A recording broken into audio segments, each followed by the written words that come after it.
দেখুন, এবারের বিশ্বকাপ যখন শেষ হলো, টি-20 বিশ্বকাপ শেষ হবার পরে একটা যেমন তৃপ্তি রয়েছে, কিছু কিছু জায়গায় আক্ষেপেরও ব্যাপার স্যাপার আমরা খেয়াল করেছি। কোন জায়গাগুলোতে? তৃপ্তির জায়গা একদম শেষে এসে Virat Kohli man of the match হয়েছেন, তিনি অসাধারণ একটা ইনিংস খেলেছেন, তিনি অ্যাঙ্করিং রোল বলতে আসলে আমরা যেটা বুঝি সেই কাজটা তিনি করেছেন। রোহিত শর্মা, বিরাট কোহলি তারা দুজনই মানে ভারতের ওই প্রজন্মটার সেরা ক্রিকেটারদের যে দুজন ক্রিকেটার ছিলেন, তারা ফাইনালি রিটায়ার্ড করলেন, পার্টিকুলারলি টি-20 ফরম্যাট থেকে দলকে বিশ্বকাপ জিতিয়ে। রাহুল দ্রাবিড় তার একদম লাস্ট অ্যাসাইনমেন্ট, তিনি পরবর্তী যে টেনিউর বা তার টেনিউর ফুরিয়ে যাবার পর নতুন করে কোচ নিয়োগ করা হবে এবং সেই কোচ নিয়োগের যে প্রক্রিয়া রয়েছে সেই প্রক্রিয়ায় তিনি নিজেকে যুক্ত করেননি, আবেদন করেননি যে তিনি ভারতের কোচ হিসেবে দায়িত্ব পালন করে যেতে চান। এটাই তার লাস্ট টেনিউর। তিনি নিজে ডিসাইড করেছেন যে এরপর তিনি ভারতকে কোচিং করাবেন না। সেই তিনি কি করলেন? তার লাস্ট অ্যাসাইনমেন্টে ভারতকে 13 বছরের আইসিসি ইভেন্টের শিরোপা করা বিশ্বকাপ যদি আমরা করি, সেটা হচ্ছে ঘুচিয়ে দিয়েছেন।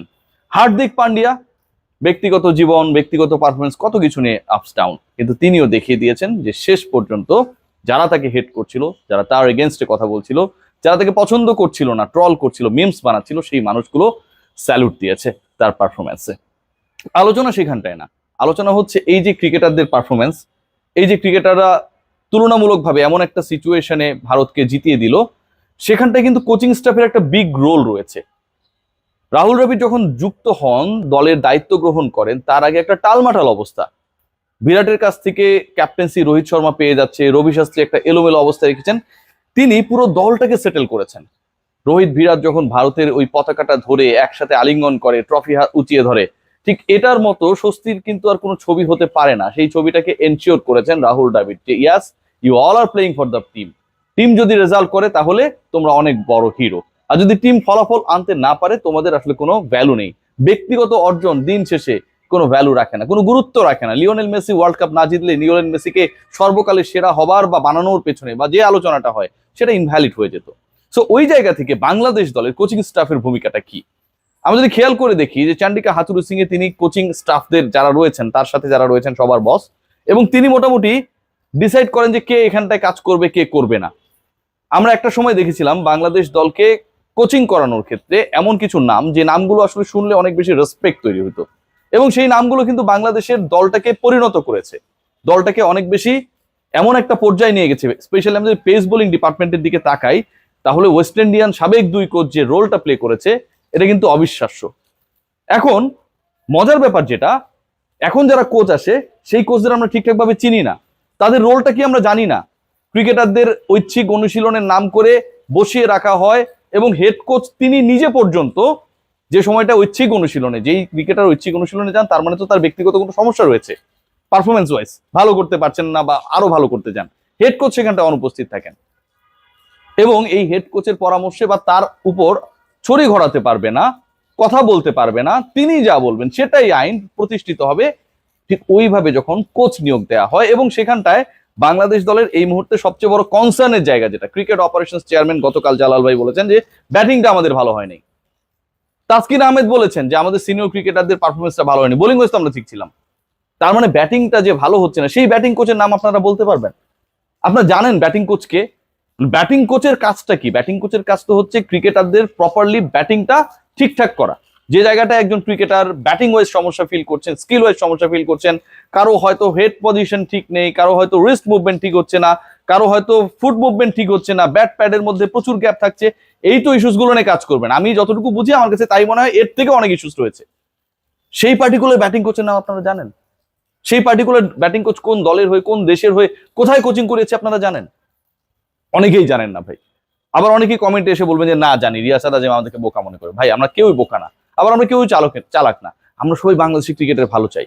ডেভিড হ্যাম বাংলাদেশ দলের ব্যাটিং কোচের নাম। এই যে ডেভিড হ্যাম, তিনি হচ্ছেন বারমুডার সাবেক ক্রিকেটার, তাকে ধরে এনে বাংলাদেশের ব্যাটিং কোচ বানিয়ে দেওয়া হয়েছে। রেজাল্টটা, আমরা কিন্তু লিটনদেরকে গালিগালাজ করি, সৌম্য সরকারকে গালিগালাজ করি, নাজমুল শান্তর হচ্ছে মোটামুটি পারফরমেন্স, তার ক্যাপ্টেন্সি সবকিছুই হচ্ছে অনুবীক্ষণ যন্ত্রের নিচে রেখে আমরা সেটাকে হিসাব নিকাশ করি। কিন্তু এই যে ব্যাটিং ডিপার্টমেন্ট, মানে যেই ক্রিকেটারদের নাম বললাম, তাদের রোল তো হচ্ছে ব্যাটিং এ।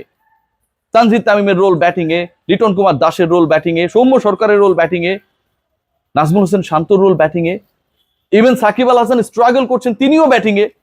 সো এই ব্যাটারদেরকে স্ট্রাগলিং জায়গাটা থেকে একটা স্মুথ জায়গায় নেবার দায়িত্ব যিনি, সেই ডেভিড হ্যাম, তিনি কি করেছেন তার ব্যাপারে কিন্তু একটা অক্ষর কেউ লেখেনি, একটা টু শব্দ কেউ করেনি। কারণ বাংলাদেশের সবাই কোচ বলতে চন্ডিকা হাথুরু সিংকে বোঝে। তিনি এমন একটা পর্যায়ে চলে গেছেন, বিসিবি বলতে আমরা সবাই যেমন পাবন ভাইকে বুঝি, কোচ বলতে শুধুই চন্ডিকা হাথুরু সিং। এখন স্পেশালিস্ট যিনি কোচ, যিনি ওই পার্টিকুলার ডিপার্টমেন্ট, যেই পার্টিকুলার ডিপার্টমেন্টে বাংলাদেশ ক্লিক করছে না, সেটার দায়িত্বে বাংলাদেশ ক্রিকেট বোর্ড পে করছে ভাই, হিউজ অ্যামাউন্ট পে করছে ইন এভরি মান্থ। সেটার দায়িত্বে সেই তিনি যদি আন্ডার পারফর্মার হন, আন্ডার পারফর্মার লিটন তো ব্যক্তিগতভাবে, শান্ত তো ব্যক্তিগতভাবে, সৌম্য সরকার কিংবা তানজিদ হাসান তামিম ব্যক্তিগতভাবে, কিন্তু এই 4-5 জনের দায়িত্বে যিনি, তিনি তাহলে কত বড় আন্ডার পারফর্মার যে আমার টপ অর্ডারে একটা ব্যাটারকে তিনি প্রপারলি ক্লিক করাতে পারেন নাই। তার ব্যাপারে কেউ কথা বলছে না, তার ব্যাপারে টু শব্দটা পর্যন্ত নেই। একটা সময় অ্যাশওয়েল প্রিন্স বাংলাদেশে ব্যাটিং কোচের দায়িত্বে ছিলেন, আপনি সবাই জানেন, South African ex. Liton Kumar দাসের ব্যাটিংটা পরিবর্তন করার ক্ষেত্রে তিনি একটা কথাই বলেছিলেন লিটনকে, don't think that how many balls you are facing, just think that how many minutes you are in the crease. Really লিটনকে চেঞ্জ করে দিয়েছিল। ডেভিড হ্যাম লিটনকে নষ্ট করেছে। লিটন কুমার দাস বাংলাদেশের একমাত্র ক্রিকেটার যার টি-20 স্ট্রাইক রেট 140 কাছাকাছি, সেই তিনি এবারের বিশ্বকাপে লাস্ট ইনিংস ছাড়া যতগুলো ম্যাচ খেলেছেন কোনোটাতে 100+ স্ট্রাইক রেটে ব্যাট করতে পারেননি। নাজমুল হোসেন শান্তর এবারের বিশ্বকাপের স্ট্রাইক রেট হচ্ছে 96। ভাবা যায়, এই যে 96, 93 স্ট্রাইক রেট নিয়ে ব্যাটাররা ব্যাট করেন, তারপরেও রান করতে পারেন না। কোহলির 48 বলে 50 নিয়ে প্রশ্ন তুললেও কিন্তু একটা প্রশ্ন তোলা যাবে না, কোহলি কিন্তু রান করেছেন।